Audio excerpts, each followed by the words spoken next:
C'est dans la plaine de Salisbury en Angleterre que se dresse depuis plus de 5000 ans le plus impressionnant monument mégalithique d'Europe, Stonehenge. Alors son nom est intéressant parce que ça vient du saxon qui signifie pierre pendue. Et il faut savoir que ce site maintenant est classé depuis quelques années au patrimoine mondial de l'UNESCO et il attire de nombreux visiteurs. Il y a plus d'un million de visiteurs qui s'y rendent chaque année et puis le site a été aménagé en conséquence. Alors Stonehenge, pourquoi est-il aussi impressionnant? Eh bien, il est considéré comme le cercle de pierre préhistorique le plus sophistiqué au monde sur le plan architectural.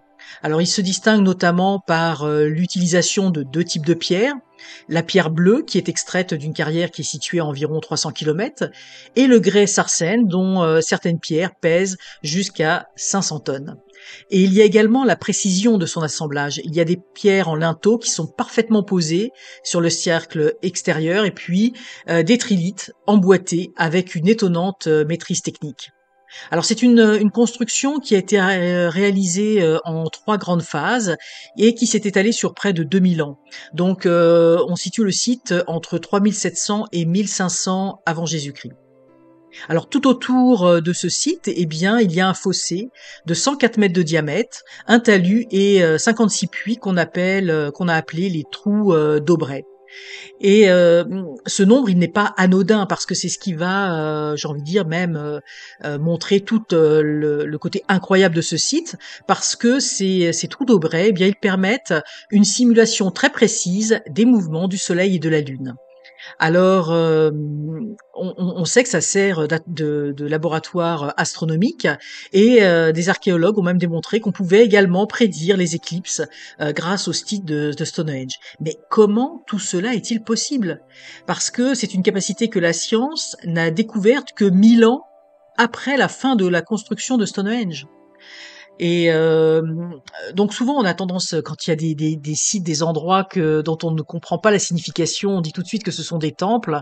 Mais l'astronome Gerald Hawking, lui, a démontré que c'était pas juste un temple, hein, que c'était vraiment un observatoire astronomique, puisque son alignement est exact avec le lever du soleil au solstice d'été. Et il y a également 15 phénomènes célestes qu'on peut observer à l'aide de 22 éléments que l'on retrouve sur ce site. Alors c'était une technique qui était absolument impossible à cette époque. Donc c'est tout le grand mystère de Stonehenge. Il faut se rappeler aussi que si on se réfère à l'histoire officielle, à cette époque, eh bien les outils étaient uniquement en pierre, la métallurgie n'existait pas encore et l'écriture n'avait pas encore été inventée. Donc on se demande comment comment tout cela est possible. Et donc les grandes questions que l'on se pose, et il y en a bien d'autres, hein, parce qu'il y a beaucoup de caractères d'étrangeté qui ont été trouvés sur ce site, et notamment au niveau du son. Mais bon, on va pas rentrer dans tous les détails de Stonehenge, mais il y a vraiment beaucoup d'anomalies sur ce site, beaucoup de choses inexplicables. Alors, comment ces pierres gigantesques ont-elles été déplacées? Comment ont-elles été dressées avec une telle précision? Qui possédait des connaissances astronomiques aussi avancées et pourquoi ce site a-t-il été bâti? Alors c'est ce que nous allons essayer de voir avec le tarot. On va essayer d'en savoir plus et de percer peut-être un petit peu de ce mystère de cet incroyable site de Stonehenge. Bonjour, alors bienvenue dans ce tirage sur Stonehenge. Donc on va essayer de découvrir avec ce tirage, on va essayer d'en savoir plus pour savoir qui étaient les bâtisseurs de Stonehenge, pourquoi ils ont construit Stonehenge et comment ça a été construit. Alors je vous propose de faire un tirage, on va faire un tableau à 12 cartes. Je vous propose de le faire avec le tarot de Marseille de Nicolas Convert, le tarot des Templiers et le tarot des Oubliés. Alors je vais commencer à procéder au tirage.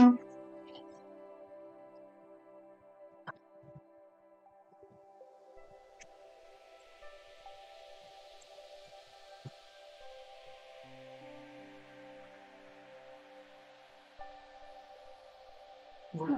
Donc maintenant les cartes sont disposées. Donc on va essayer de voir en fait sur cette ligne qui étaient les bâtisseurs de Stonehenge. Ici on va voir le qui, le pourquoi et le comment. Donc, en fait, ici, c'est qu'on peut essayer de voir avec cette carte, avec le chariot, d'où venaient-ils, quelles étaient leurs origines spirituelles, culturelles, religieuses. Alors, ce qui est intéressant, c'est qu'ici, ils arrivent sur un chariot. Hein. On voit que, oui, c'est drôle parce que ça fait penser effectivement à peut-être des personnes qui viendraient d'une contrée lointaine, et j'ai envie de dire peut-être même au-delà de notre terre. Hein. On voit des bâtisseurs qui sont vifs d'esprit, vous voyez, qui sont couronnés, qui sont remplis de lumière et qui viennent sur terre pour faire quelque chose en particulier. Donc on voit, moi ici, j'y verrais quelqu'un, j'y verrais, enfin, des bâtisseurs. Alors je sais pas si on peut parler de peuple, en tout cas on va parler des bâtisseurs en général, mais qui viendraient d'une contrée lointaine, et pour moi qui viendraient d'une autre, qui ne viendrait pas de notre Terre, hein, qui viendrait possiblement d'une autre planète. Hein. Alors quel était leur niveau, j'ai envie de dire, de conscience et de savoir, pardon. Excuse. Donc en fait ici, moi ce que je vois, c'est que on voit ici avec l'arcane sans don, en fait, eux ils avaient une conscience qui n'a absolument rien à, enfin une conscience qui n'a absolument rien à voir avec la nôtre, une conscience complètement différente. On voit avec l'arcane sans nom, pour moi effectivement, on n'est plus dans l'ego, dans le jeu, dans le moi-je. Hein, c'est la mort, mais pour moi j'y vois la mort psychologique. Donc on voit effectivement des êtres qui sont, j'ai envie de dire, qui sont qui serait parfait, hein, qui aurait décapité, hein, vous voyez ici la tête, l'ego, et puis pour moi c'est une civilisation qui n'a absolument rien à voir avec la nôtre. Donc en fait on y voit avec l'arcane sans nom une civilisation extrêmement humble qui récolte le fruit de sa sagesse. Et puis on voit avec les plis sur la colonne vertébrale en fait qui ont une forme de droiture, de sagesse, mais qui a été gagnée, hein, qui a été gagnée par la purification, hein, on va dire ça comme ça. Donc pour moi j'y vois effectivement ici une civilisation, en tout cas des bâtisseurs qui n'ont rien à voir avec nous. Hein, c'est un cycle complètement différent où effectivement l'ego, le jeu, le moi, l'égoïsme a été complètement décapité, transcendé, et on est vraiment dans une autre type de civilisation que la nôtre. Ici, on a le 2 d'épée. Le 2 d'épée, c'est un petit peu, j'ai envie de dire ici, comment percevait-il un petit peu le sacré. Puis vous voyez ici, c'est assez intéressant parce qu'on voit ici là des petits personnages, je sais pas si on voit bien, mais on a l'impression, vous voyez ici qu'il y a un grand bateau, c'est pas que c'est l'impression, c'est que c'est un bateau, mais vous voyez, ça fait vraiment penser à l'arche de Noé. Et c'est comme si pour moi, ils avaient une perception du sacré extrêmement profonde, à tel point qu'en fait il faut sauvegarder chaque espèce, chaque espèce sur Terre. Et je pense qu'effectivement il y a une vocation dans qui ils sont, de préserver des éléments particuliers, des éléments de vie, des éléments d'espèce, et de les faire naviguer, j'ai envie de dire, par-delà les eaux, parce que ici, pour moi, c'est un petit peu, j'ai envie de dire, un petit peu le jugement dernier, avec le jugement, la justice, les yeux bandés, et l'heure a sonné, on voit qu'elle est extrêmement grave, cette personne, il faut sauver ceux qui peuvent être sauvés. Donc il y a dans leur civilisation, euh, j'ai envie de dire, peut-être qu'ils viennent sur Terre aussi pour sauver certains hommes, hein, puisque effectivement leur apporter une certaine purification par rapport à un jugement. Puis ici on a cette carte, on a ce 9 de coupe où on voit cette jeune femme avec les cheveux tissés, qui a des larmes en forme de cœur, et vous voyez c'est écrit je me protège. Pour moi effectivement, même avec cette carte, parce que moi j'y vois vraiment l'arche de Noé, pour préserver les espèces, pour préserver les hommes aussi, d'un jugement qui va arriver. Donc pour moi, un effondrement de société qui va arriver, et on a vraiment la volonté de protéger certains hommes, certaines espèces, Et il y a quelque chose un petit peu du domaine peut-être du sauveur, entre guillemets, de ces bâtisseurs. Et c'est probablement pour ça qu'il y a eu ce site. Mais là, moi, j'y vois vraiment, effectivement, ils abordent, et on voit ce changement de cycle aussi ici. Pour moi, il y a eu un renversement également de civilisation. En fait, ces bâtisseurs sont arrivés en tout cas à Stonehenge à la fin d'une civilisation où ils savaient que tout allait être détruit et qu'on allait repartir sur les bases d'une nouvelle civilisation. Évidemment, tout ça, ça va, et puis on le voit bien avec Stonehenge, hein, on n'est pas du tout dans l'histoire officielle. Hein. D'abord, selon l'histoire officielle, Stonehenge est absolument irréaliste, hein, puisque les prouesses, j'ai envie de dire, scientifiques, techniques, astronomiques que l'on voit sur le site, était absolument pas, selon l'histoire officielle, n'était absolument pas possible à cette époque-là. C'était connu, ça a été su 1000 ans plus tard, voire même beaucoup plus tard pour d'autres aspects. Donc on est vraiment, pour moi, on n'est pas du tout, on est il y a eu une civilisation extrêmement avancée, mais quelque chose a chuté, et on voit qu'effectivement il a fallu sauver en tout cas les meubles, ici se protéger, en tout cas protéger un savoir, hein, une science, parce qu'en plus on a la coupe au-dessus de la tête, hein, donc la protection au niveau du cœur, mais aussi la protection au niveau de la tête et du savoir, hein, on le voit ici. Alors pourquoi, donc cette ligne, ce serait un petit peu le pourquoi, mais on voit déjà qu'il y a des éléments qui s'entremêlent. Avec le mat, eh bien avec le mat, on est là vraiment dans un nouveau départ. Le mat, alors le mat, c'est pas comme le battleur. Hein. Le mat, il sait pas trop où il va. Et pour moi, ça va avec le déclin d'une société où on part avec très peu de choses, avec beaucoup d'obstacles. Il faut repartir à zéro. On ne sait pas trop ce que ça va donner, mais effectivement, il y a ce petit bagage. En fait, il y a cette connaissance qui a été, j'ai envie de dire, encodée. Et puis ici, on a cette notion, alors c'est intéressant parce qu'on a cette notion de la justice. Je vous parlais du jugement. Eh bien, comment dire, cette société, elle était en déclin, mais n'empêche qu'il y a la grâce, j'ai envie de dire la grâce divine, hein, les aspects, j'ai envie de dire, mais karma, mais dans le sens dharma, où on a laissé quelque chose à la civilisation future. Donc il y a quelque chose, effectivement, pour moi, ici, avec la justice, il y a quelque chose au niveau du legs, du testament, où on laisse un héritage de savoir, un héritage à la fois culturel, scientifique, astronomique, mais on laisse quelque chose pour que, on voit le mat, il est tourné vers la justice, pour que le mat puisse un petit peu, j'ai envie de dire, suivre une carte au trésor. Hein. Puis, il part, il sait pas trop où il va, il est malmené avec ce chien, donc il part avec dans des conditions difficiles, mais quelque part sur son chemin, il va trouver ce legs du passé. Et oui, ici c'est intéressant parce que on a la roue, la roue de fortune, mais vous voyez ici elle est faite d'une façon très particulière, et vous voyez où on écrit quelque chose. Hein, vous voyez, on écrit un testament. Hein. Pour moi, ça va ensemble avec l'œil de la connaissance. Hein, donc, on a ces cartes avec là c'est un changement brutal. Hein, là ici on a l'Arche de Noé, donc pour moi il y a une destruction de civilisation très brutale, peut-être la civilisation, j'ai envie de dire, les Atlantes, avec la destruction par les eaux. Et vous voyez, et ici avec la roue, c'est aussi un changement de cycle, mais ce changement de cycle, on laisse quelque chose. Hein, au niveau du testament, on laisse quelque chose pour la civilisation à venir, pour que le mat puisse retrouver la connaissance. Et ici, c'est intéressant parce qu'on a le cadre de denier en face du mat. Et si on regarde la petite inscription qui est écrite, c'est où vais-je? Et elle regarde le mat. Et le mat le regarde, il se regarde, et c'est effectivement, il va falloir poser des bases, des assises.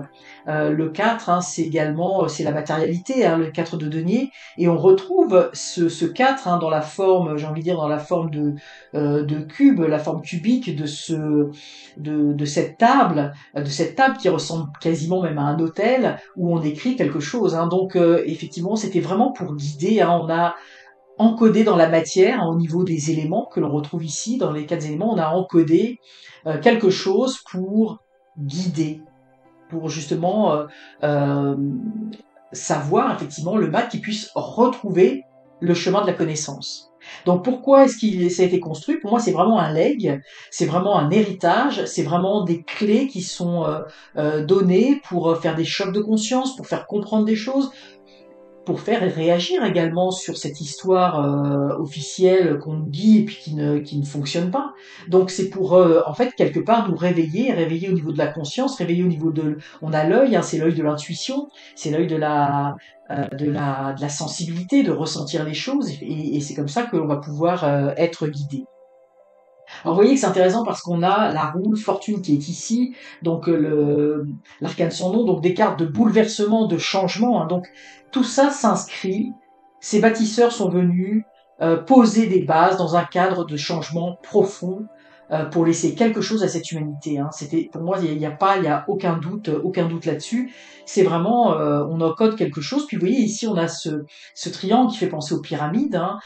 Également probablement les pyramides c'est un peu la même chose où on a laissé des savoirs pour l'humanité future, hein. Donc, comment ont-ils construit? Eh bien, pour moi, effectivement, avec cette roue de fortune, ils l'ont construit avec un savoir que l'on ne détient plus aujourd'hui, hein. La roue a tourné. Il y avait un savoir que l'on n'était pas capable, qu'on n'est plus capable de connaître aujourd'hui, de découvrir aujourd'hui. On a l'impératrice ici. Alors, l'impératrice, c'est fantastique parce que c'est la création. C'est la création dans toute sa splendeur.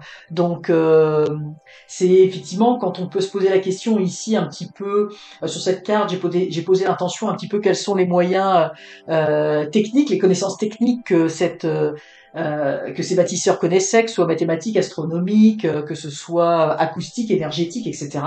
Eh bien, on voit qu'ils étaient en pleine possession de leurs moyens. Ils étaient capables au niveau de la pensée de créer, et là je le vois comme si elle regardait la création et de projeter, de cristalliser quelque chose.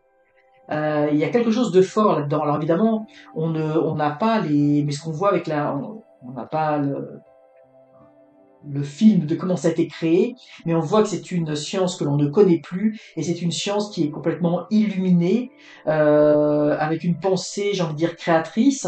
On pense et ça se concrétise, hein. C'est comme ça que je le vois ici avec l'impératrice, avec cet aigle où il y a vraiment une maîtrise, et puis on retrouve avec l'aigle l'air, les éléments. Donc effectivement, il y avait vraiment je pense que ça a été construit avec certaines facultés, certains pouvoirs qui venaient avec ces bâtisseurs qui avaient une grande sagesse, hein, qui avançaient vers la victoire avec une grande sagesse. Ici, ce que l'on voit, est-ce qu'ils ont été guidés par des forces invisibles? Bah oui, oui, parce que effectivement, on a ce roi de bâton, donc l'impulsion qui a été donnée pour la façon de construire, elle était complètement, là on est dans le roi, elle était complètement solaire, hein. On voit cette grande, j'ai envie de dire ces pétales un peu des pétales d'or qui est derrière avec sa tête au niveau du turban, qui montre également la maîtrise, hein, la maîtrise j'ai envie de dire la maîtrise des, des instincts, des pulsions, des réalisations, du feu intérieur, hein. Donc il y avait vraiment une grande conscience. Donc ils ont été guidés vraiment par quelque chose, par une grande sagesse, hein. Ça ne fait aucun doute. Alors, est-ce qu'on peut voir ici dans cette carte s'il y a des secrets qui demeurent encore cachés? On a le cavalier de coupe avec ici je suis à l'équilibre. Mais vous voyez ici on voit ce cavalier, hein, qui avance encore. Et moi pour moi il y a encore des secrets à découvrir, hein, on a aussi le symbole un peu sa chevelure fait comme un serpent. C'est le serpent de sagesse, hein, j'ai envie de dire dans les traditions dans les traditions soit j'ai envie de dire chinoise, un petit peu orientale comme ça, ou si on va du côté des Mayas, des Aztèques, etc. Donc effectivement, avec ce cheval qui se cabre, qui a encore des choses à dévoiler, à montrer. Le cavalier, c'est aussi le messager. Donc on n'a pas terminé, hein. Actuellement, il y a une forme d'équilibre. On a découvert pas mal de choses, mais il y a encore incontestablement des choses à découvrir sur ce secret. Donc Stonehenge, ça n'est pas terminé, hein, il y a encore. Puis vous voyez, ses cheveux sont encore derrière elle, donc elle ne les voit pas, elle ne voit pas ce serpent. Donc en fait, il y a encore des choses qui sont, j'ai envie de dire, qui sont cachées, qu'on n'a pas encore découvert. Et puis c'est intéressant parce que on se rend compte, alors, c'est le cas de Stonehenge, mais c'est le cas de d'autres sites, où à mesure que nous, notre science avance, eh bien ça nous permet de comprendre certaines réalisations. Il y a quelques années, en fait, il y a des personnes qui ont reconstruit Stonehenge avec des blocs de polystyrène, hein, pour reconstruire les blocs tels qu'ils étaient et de façon complètement complète. Et ça a permis de pouvoir réaliser des tests acoustiques, des tests sonores. On a pu voir des choses aussi au niveau visuel, etc. Il y a des documents, des documentaires que vous pouvez retrouver. Hein, je pense que vous pouvez retrouver assez facilement, soit sur YouTube ou sur Internet. C'est très intéressant et on voit qu'il y a aussi des phénomènes acoustiques très intéressants à Stonehenge. Donc en fait, il y a encore des choses à découvrir si on a si j'ai envie de dire, cette soif de science et de découverte. On a sur le changement ici, si on les regarde un petit peu en parallèle, on a sur le changement de cycle le 9 de coupe, le 9 de coupe sur le changement de cycle, c'est-à-dire qu'effectivement, euh, pour moi, on arrive à une certaine, notre société arrive à un certain, avec le neuf, puis même au niveau, parce que les coupes, ce sont les émotions, mais c'est aussi la coupe dans lequel, alors ça peut être la coupe de la connaissance, hein, puisqu'elle a sur la tête, dans lequel on verse notre savoir. Et pour moi, on arrive aussi au bout d'un cycle qui va nous permettre effectivement peut-être aussi de basculer alors, c'est pas nécessairement tout de suite, mais on est en train de cheminer et on est en train de basculer, j'ai envie de dire, dans l'acceptation que l'histoire officielle n'est pas la bonne. Et à mon avis, ça augure quelque chose de positif dans le sens où on va y aller avec des découvertes. Mais vous voyez ici, cette jeune femme, je vous disais tout à l'heure, elle a des larmes en forme de cœur. C'est-à-dire que accepter cela, accepter que l'histoire que l'on nous a euh, bah, qu'on nous a racontée depuis qu'on est tout jeune et depuis plusieurs générations, eh bien, ça crée de la douleur. Ça crée de la douleur parce que quelque part les cœurs se brisent. Et vous voyez, elle se rattache avec ce qu'elle sait, ce qu'elle connaît. Elle tient ses coupes, c'est la connaissance, mais la connaissance passée, et on s'accroche quand même. Donc c'est pas, mais on voit qu'il y a quelque chose qui est en train de changer, de s'illuminer. Et ça va pas se faire, j'ai envie de dire, sans heurts, sans difficulté. Il va y avoir en fait, c'est drôle parce que vous voyez, j'y vois là, on me montre comme si, vous voyez, dans les cartes, roi de pique, roi de cœur, dame de pique, dame de cœur, de trèfle, et on peut tourner d'un côté, et c'est comme si ici, pour moi, il y avait une partie, et ici, il y avait l'autre partie. Il y a ceux qui s'accrochent au passé, il y a ceux qui veulent aller vers l'avenir. Mais on y va parce qu'on voit que avec ces rayons solaires, on y va. Et on voit également le chariot avec le cavalier de coupe. Donc dans le cavalier, on retrouve l'énergie du chariot. Hein, donc on va vers l'avant, on s'en va vers l'avant, vers de nouvelles découvertes, où effectivement, vous voyez, cette coupe, on veut s'abreuver de cette connaissance, hein, on veut connaître, on veut savoir, on veut aller au-devant des nouvelles. Donc on va trouver, pour moi, il y a un changement, même plus que ça. Ce qu'on m'indique dans les cartes, c'est qu'au-delà de Stonehenge, il y a un changement actuellement. La société est en train d'évoluer. Alors c'est pas forcément évident parce qu'on voit qu'à côté, hein, vous voyez ici on a le 2 le 2 de coupe, le 2 d'épée pardon, et on voit que vous voyez ce sont des cartes qui sont quand même difficiles. Ici on a le changement qui s'amorce, mais vous voyez à côté il y a de la douleur. Ça se fait pas de façon simple. Hein, c'est pas quelque chose qui va être forcément facile. Mais on voit que on a quand même, vous voyez, il y a une forme de sagesse avec cette impératrice et ce roi. Il y a une forme de sagesse intérieure je pense qu'il y a une partie de la population qui est prête à faire ce changement. Et on est sur quelque chose ici, on est en train d'amorcer un changement avec de la difficulté. Ici, on a l'héritage, on a ce qui a été encodé. Puis vous voyez, ici, on a quelque chose qui va vers le futur avec le roi, la reine, avec quelque chose de avec beaucoup plus de maturité, avec beaucoup plus de conscience. Donc en fait, c'est fort intéressant. Donc ce qu'on peut dire sur ces bâtisseurs, qui ils étaient, c'est des personnes qui sont venues ou qui étaient qui faisaient partie de cette ancienne civilisation, mais c'est drôle parce qu'avec le chariot, là, on pourrait penser, ou alors peut-être que cette civilisation, elle était capable d'aller dans l'espace, mais on a l'impression qu'il y a quelqu'un qui est venu, en tout cas spécifiquement, pour laisser des traces, laisser un héritage, donc avec des personnes d'un niveau de conscience élevé, avec une grande humilité, qui ont travaillé sur eux-mêmes, qui ont une grande sagesse, une grande conscience, et ils ont laissé non pas des écrits, mais véritablement des bâtiments, quelque chose qui va marquer, et quelque chose que l'on va découvrir avec le temps, en développant, j'ai envie de dire, notre sagesse, notre propre sagesse intérieure, parce qu'effectivement, à brûle pour point, on voit juste quelques pierres comme ça, mais c'est nous-mêmes, en avançant en tant que société, qu'on arrive à comprendre qu'il y a quelque chose d'anormal sur ces sites, et qui nous fait faire des prises de conscience. Donc, pourquoi ils ont construit ça? Évidemment pour faire évoluer la civilisation d'après cette civilisation qui s'est écroulée, dont certains ont dû s'enfuir, ont dû partir. Il a fallu tout reconstruire, tout rebâtir, tout recommencer à zéro. Hein, le mat est reparti à zéro. Donc c'est la raison vraiment pour laquelle ils ont construit tout ça.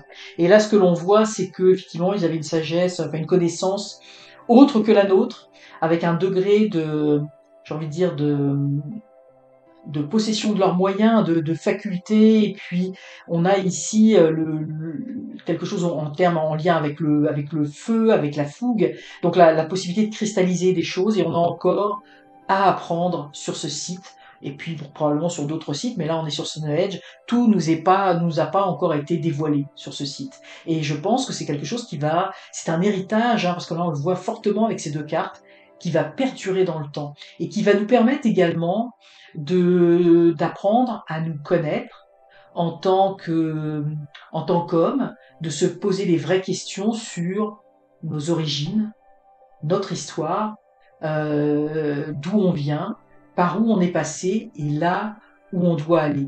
Donc là, il y a vraiment quelque chose de très fort, je trouve, dans ce tirage. Il y a vraiment un grand enseignement à en tirer pour nous-mêmes. Moi, j'y vois vraiment ici, hein, ce qu'on me dit, c'est comme une carte. Hein. Le mat, c'est nous, c'est la société actuellement, et on doit, il y a une carte au trésor sur cette terre. Des civilisations avancées ont placé des monuments. Stonehenge en fait partie. Et c'est à nous de découvrir, de chercher. Mais effectivement, on sent c'est quelque chose qui vient du plus profond de nous-mêmes. Hein. C'est quelque chose qui vient de notre propre intuition. Là, on l'a ici avec la tête illuminée, avec cet œil d'intuition, avec l'impératrice hein, qui fourmille d'idées. Et c'est comme ça que nous allons pouvoir découvrir, en savoir plus sur ces sites. Mais pour moi, c'est aussi en savoir plus sur nous, sur nos origines, sur pourquoi nous sommes ici et sur tout ce que nous avons à faire parce que probablement il y a d'autres enseignements, cette carte au trésor, il y a d'autres choses que Stonehenge va nous indiquer, qui va nous permettre d'avancer et d'aller de l'avant. Et probablement aussi de ne pas refaire les erreurs du passé pour ne pas tomber dans des nouveaux changements qui seraient défavorables pour nous. Alors voilà un petit peu ce que l'on peut dire sur Stonehenge. J'espère vivement que ce tarot enquête sur ce site extraordinaire vous aura intéressé. Je vous remercie par avance pour vos likes, pour vos abonnements, pour vos commentaires. Tout cela aide énormément au référencement. Si vous avez eu l'occasion d'aller visiter ce site, n'hésitez pas à l'écrire en commentaire, à voir comment vous le percevez, puis me dire également ce que vous pensez de cette énergie, de ce lieu de Stonehenge. Le partage est toujours intéressant. Alors, je vous remercie infiniment et puis je vous dis à très bientôt pour de prochains tirages.